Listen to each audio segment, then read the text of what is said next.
Syedaralun, kecelakaan beruntun yang terjadi di kilometer 253 jalur A ruas Jalan Tol Pejagan Pemalang pada Minggu 18 September 2022 melibatkan 13 kendaraan dan mengakibatkan 1 orang meninggal.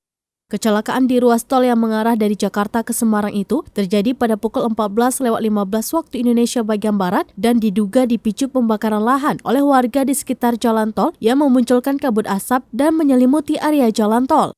Hal tersebut mengakibatkan jarak pandang pengemudi pendek. Kecelakaan diduga terjadi setelah mobil paling depan mengerem mendadak hingga mengakibatkan kecelakaan beruntun kendaraan di belakangnya. 1 orang meninggal dunia dalam kecelakaan tersebut. Kepala Cabang Jalan Pejagan Pemalang Toll Road atau PPTR, Ian Dwinanto mengatakan kecelakaan beruntun tersebut terjadi di siang hari saat arus lalu lintas ramai lancar. Penyebabnya diduga karena kendaraan yang di depan pandangannya terhalang asap pembakaran lahan oleh warga. Ian mengatakan beberapa kendaraan juga sempat mencoba menghindar, tetapi karena terbatasnya ruang, sebagian menabrak pembatas jalan. Menurutnya, asap yang mengepul itu menyebabkan kesulitan jarak pandang hingga 200 meter. Selain 1 korban meninggal, terdapat 19 korban luka. Berikut daftar 13 kendaraan yang terlibat dalam kecelakaan fatal tersebut.